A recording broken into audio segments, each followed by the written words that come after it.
So welcome back to the Dog Classroom Podcast. This is episode 3. I'm Amelia, and I'm here with Anne-Marie. And we are going to talk today about how dogs learn. So this one is something I'm very passionate about. So Anne-Marie's going to reel me in a little bit when she needs to. But basically, I just like to go, I think it's really important for everybody who has a dog to know how dogs learn so that they know how they can teach them things. And you don't have to be like a professional dog trainer. You don't have to be a scientist or a psychology major to understand it, because it all comes back to the same basic principles. So to start, I was thinking we would start with basically what most people know, and the way that we train is positive reinforcement, right? Everybody's sort of heard that as a buzzword, but maybe they don't fully understand what it means at this point. Okay, so I'm going to start off with that because I recently wrote an article that was published in the newspaper about how dogs learn. So we're hoping definitely for this one that this is going to be like a multi-segment, and we're going to sort of build in it and get a little more technical. So we want everybody, to get something from it. So we're going to start off with just sort of the basic stuff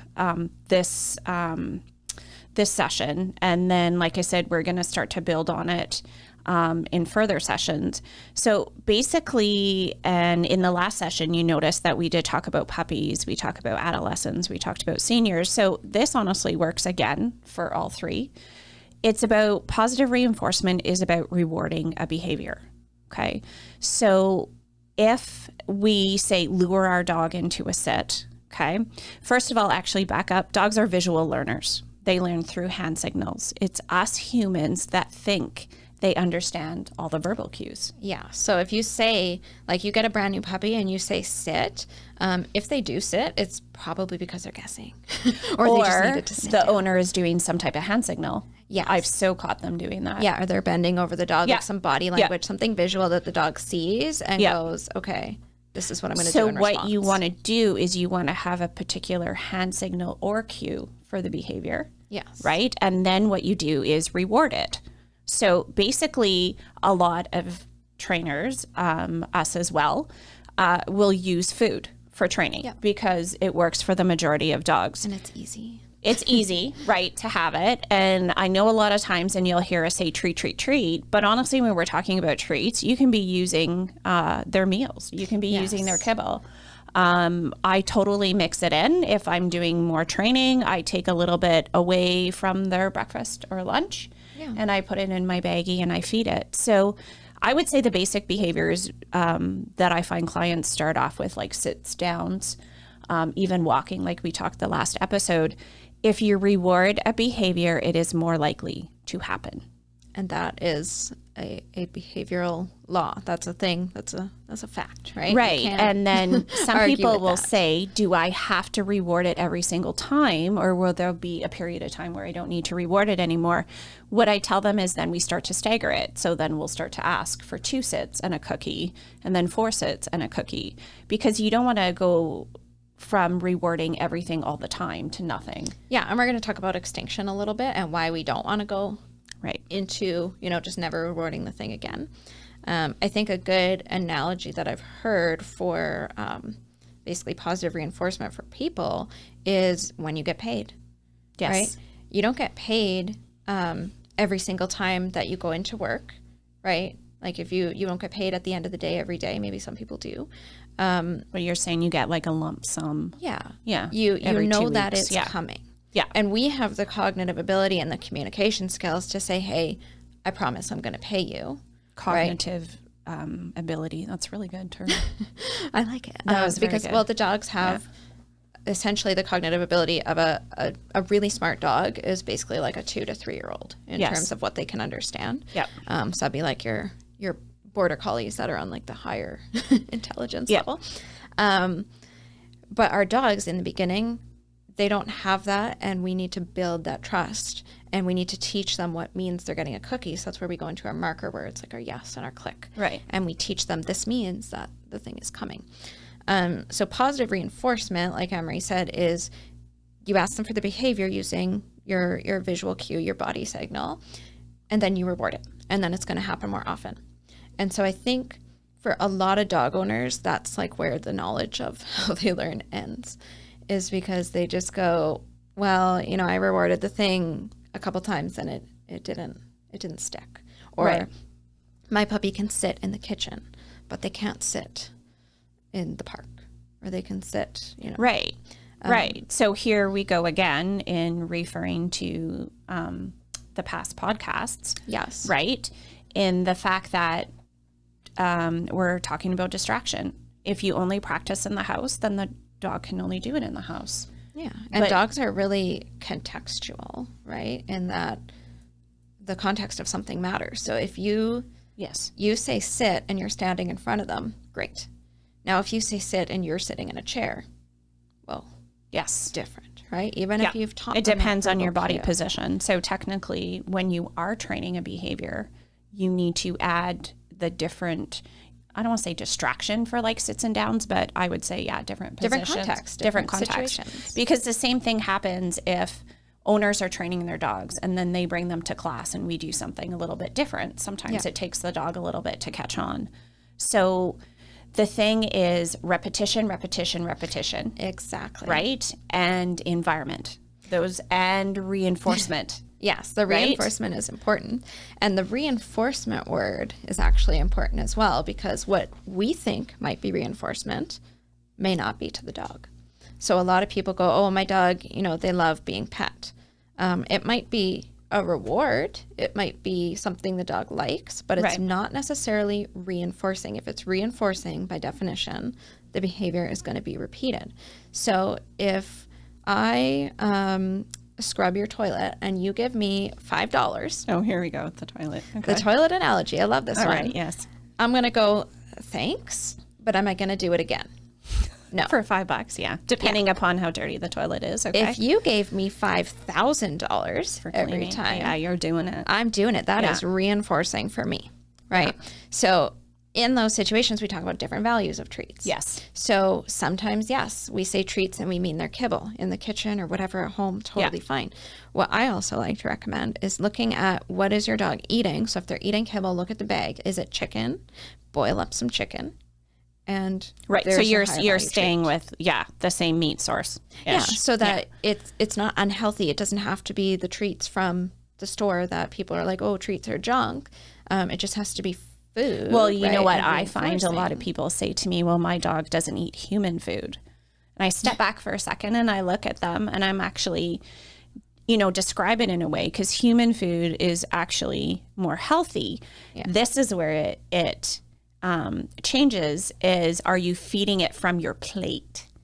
Yeah. Then we're creating guarding. Because that means where they're getting it is where they're more likely to be. But human food, like you just said, chicken breast, cheese, I don't want to say crackers, goldfish crackers. I got a few clients that are on those goldfish. As long as it's safe and Yes. your dog, if you see the behavior repeating itself, then it's going to be reinforcing. Yes. And like counter surfing, for example, is almost for most dogs, another term is single event learning. So they learn that was really great or that was and they only really got it bad once. from Once they one get time. it, that's it. So if they go Yeah. on the counter and they eat your entire pot roast, single event learning is probably going to happen there, and they're going to go up and they're going to go up and they're going to go up every time, right? So positive reinforcement is one way to get behavior, Right. right? There are other ways to get behavior. So there's different parts of operant conditioning. So operant conditioning is basically the dog does something and then a consequence happens. So it could be the dog sits and they get a cookie. It could also be the dog jumps on the counter and you scream at them. So that's not going to reinforce a behavior. It is going to punish a behavior. So punishment, meaning the opposite of reinforcement. So it's going to decrease how often that behavior happens, Right. right? Which is a part of how animals learn. It doesn't mean we necessarily use it in our training as part of our training plan, Right. but it happens in life, right? So the dog is jumping on your guest and you take the dog and you remove them from that person. That could be punishing to the dog. Right. That could make the behavior of jumping on that person less likely. So it doesn't always have to be adding something. You can be taking something away in order to punish a behavior. It's just like when you take your kid's iPad away, or you send them to their room and you remove them from TV night. And there's different ways to alter that behavior. And what it is, as far as reinforcement or punishment, just depends on, is the behavior increasing or is the behavior decreasing? Okay, so the other option with that is, I think sometimes, just to clarify for some people, is sort of like timeouts. Yes. Right? Yeah. So and basically what you're doing is removing the ability for them to be with that person or social. Okay. So, but the thing, what we would try sometimes too is recommend is redirecting the behavior. Yes. So this is where if the dog is jumping on the person, if we redirected to the mat and fed them on the mat, we're creating more value for them being on the mat than jumping on the person. So it's about training it or providing your dog with more information. Yeah, I would call it reinforcing an alternate behavior. Oh, okay. Here she goes with her terms, guys. Because I think that's an important part of the training plan, right? You don't want to set out, okay, I'm going to teach my dog not to jump. I'm going to go in and just remove and remove and remove. And it's really annoying and it's not fun for the dog. And you're not positively reinforcing anything at that point. You're just removing them. So if you want to put in positive reinforcement to your training, you're going to reinforce something that they can't physically be doing at the same time. So they can't physically be on their mat and also jump on the person. So that's one example of basically just how it's not just about teaching the dog a behavior and giving them a cookie for it. It's also a management system. And it's the approach to training that I think people hear positive reinforcement and they think it's just give the cookie, but it's a whole sort of, I guess, it's about, value. Exactly. Actually, that, I think, example really summed up what you were trying to get across. Okay. Like, I think it helped break it down for people. Because what we're just asking you to do is back up a little bit, and how can this time or what you're trying to have your dog do be more efficient? Yes. And benefit both of you. Exactly. Because no one wants to be just constantly grabbing their dog and redirecting them from the person. Yeah. So, yeah, for sure. So I actually think you broke that down. That was good. Look at me go. Yeah, look at you go. But I so know you want to go for classical conditioning. I am going for classical conditioning you are. immediately. Okay. Yes. Okay. So that's my next one, classical conditioning, because you can't have one without the other. Yes. You can't. No, absolutely. Because in Reactive Dog Seminar, it's in there. Exactly. Yeah. And a lot of people think, oh, I'm going to use operant conditioning. Once they learn what it means, like thinking back to me as baby trainer when I was 18, and I'm like, I'm going to use operant conditioning, right? You can't do that. You can't separate them out. It's always happening. So let's say, for example, your dog is worried about people. They don't love it when people come into the house. So you're not having them interact with that person, but you're rewarding them being on the mat, or you're rewarding them for doing a sit, or you're giving them something they like. So positive reinforcement, you're giving them something they like, and the person's just kind of here. And they make associations, and they sort of pair that together. Yes. And I think a lot of pet owners in particular don't even know that that's happening. And they think that if you're not directly working with that scary thing, or, if you're not directly intending to use classical conditioning, that's not going to happen. And the example that you used in your recent article for Pavlov's dogs sums it up really well. Yeah. So if you don't know Pavlov experiment, basically he took a neutral stimulus, a bell. So the bell wasn't positive or negative for the dog. It was just there, rings a bell, and then immediately gives them food. And so then the bell went from being to, yes, love it, right? Yeah. Drool. All that. And it's a response. It's a physical and an emotional response. It's not a behavior. Right. So they weren't sitting when they heard the bell. They were just making a connection. Right. And I think that's a harder concept to grasp than the actual teaching a behavior. Right. And so when you're in reactive dog class, for example, Anne-Marie teaches a class where all the reactive dogs come to the property, and I think people have this vision that it's going to be they do. Dogs like barking and lunging at each other, and so how do you use classical conditioning in that class to help get the dogs closer together. So basically, honestly, what we're looking for is just calm behavior. So, and it's about finding the distance where the dog can actually, say, stand there and look at the person at a distance, and they get paid. So they get paid for just being there and being calm, not jumping, barking. So we're hoping that eventually when they're out walking and they see a person on the street, they're like, there's no reason to be stressed because I get paid. Yeah. And then they no longer have that anxious, sick feeling. It's like, where's my cookie? Yeah. And trust me, I would say myself, yourself, owners would love the fact if they just looked at people and asked for a cookie. Yep. Yeah. I actually had that light bulb moment with a client the other day. It was wonderful. Yeah. Looked at a dog, looked back at the person. Amazing. Yeah. But on that note, I think with the timid dogs is another thing that people don't realize, because I've had some timid dogs where people go, well, aren't you rewarding the dog for being scared? But you can't reinforce an emotion. So classical conditioning isn't necessarily about the behavior they're doing. If the dog is scared and shivering and panting and trying to escape their over threshold, they're not probably learning at that point. Right. But if we get them to a point where they're in the other room and yeah, they're scared, they don't want to come into the room, just because we're giving them treats for something doesn't mean we're reinforcing the fear.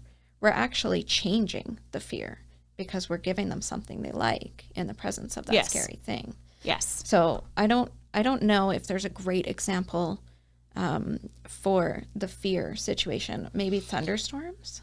I would say not so much. I would honestly look at B.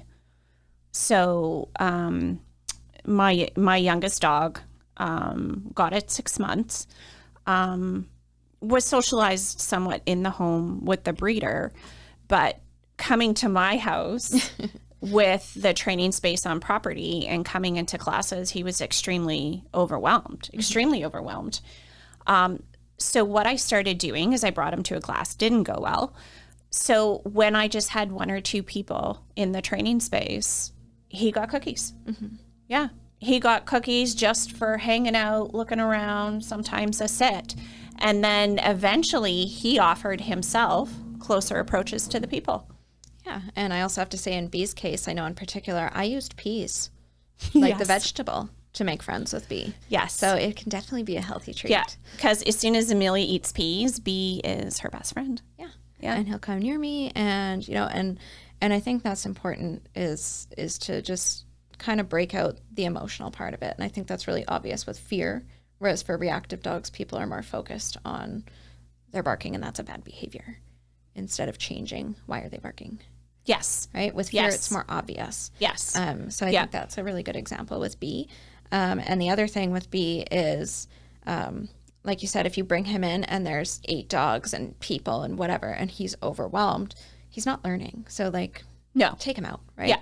Do a situation where he's at that sort of level where he can function and he can take a treat and he can learn. Otherwise, it's just flooding, and we'll get into that maybe another time. Right. But this is also the same thing. We're just trying to educate you guys a little bit every day with being summertime, and us wanting to go to camp.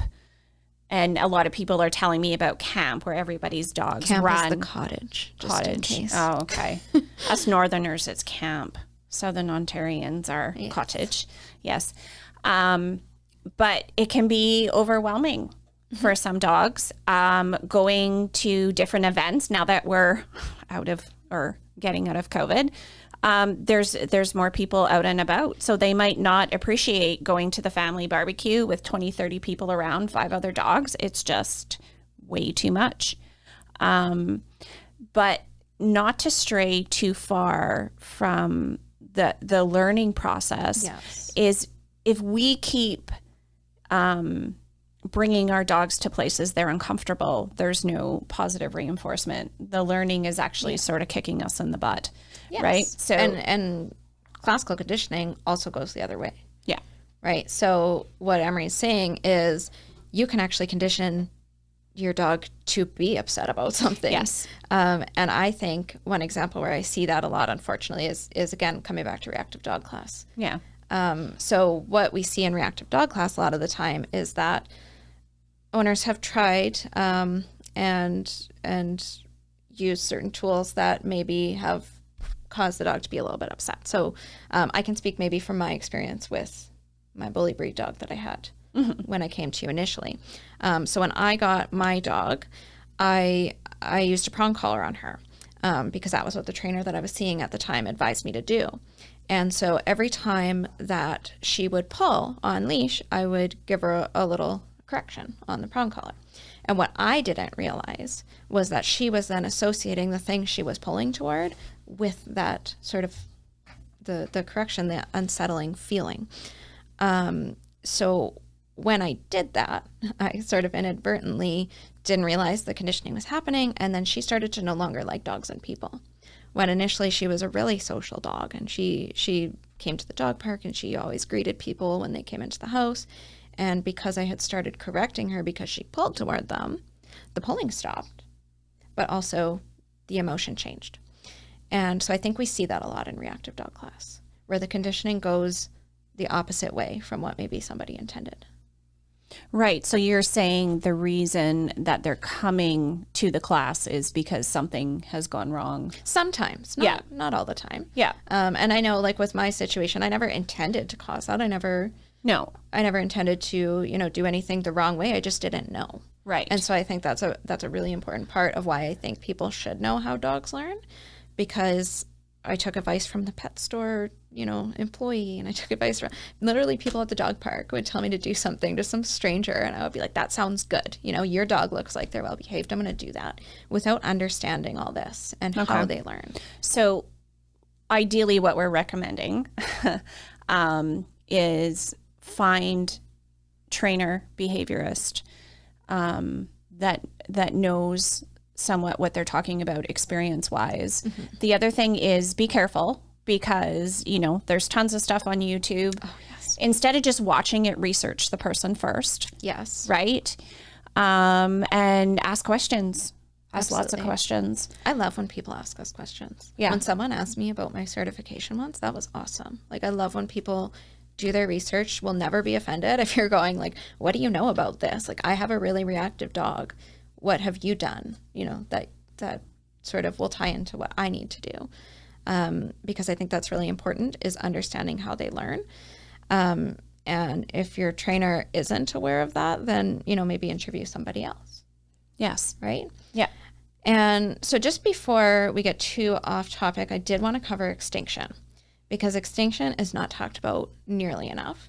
And I think it's a problem, because what happens is, for example, in classes, week 1, everybody's gung-ho, everybody's giving treats, everybody's doing everything for sits and downs and heel and recall, and everybody's given a treat. And then week 3, they go, well, he knows it now, I'm going to stop. And then the behavior goes away. Not right away, because there's an extinction burst where they go, hello, I'm doing it, I'm sitting, I'm down, they do all the things and they offer behaviors, and then they go, okay, I'm going to stop now. I'm going to stop trying. It's not working anymore. Right. So I actually had mentioned a few minutes ago is, yes, we reward a new behavior every time to get it. But then what you do is slowly decrease the reward system instead of, say, go Not even cold decrease, turkey. vary. Vary, yes. Yes. Oh, like vary. I like vary, because vary. sometimes I do reward every sit. Yeah. If I feel and like so it, do I. right? Actually, and depending upon location. Yes. Right? I always try to take into account distraction, duration, Distance, yeah. distance. And I think with extinction, it can also go the other way, just like all the other learning, right? So let's talk about counter surfing. If you want your dog to stop counter surfing, even though they got counter surfing, meaning taking food off the counter, they got a pot roast, and now you want to stop that.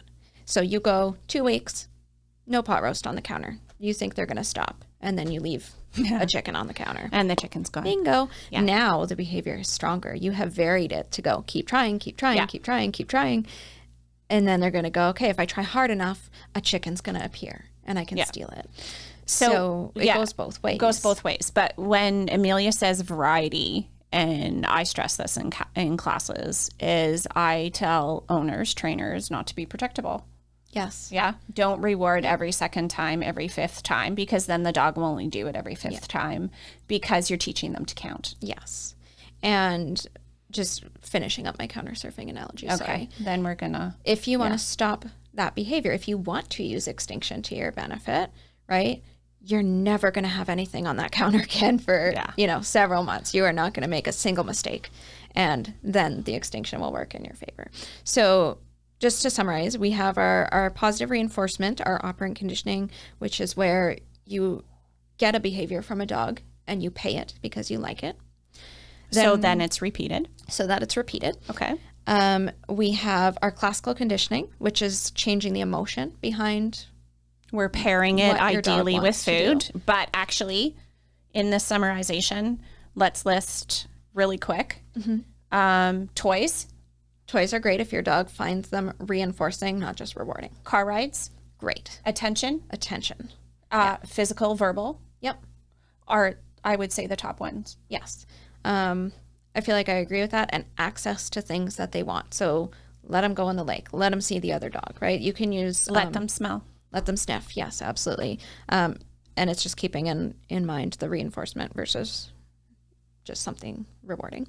And then going in with the Extinction, we never want to just stop treating altogether because then we're going to lose the behaviors that we work so hard to get.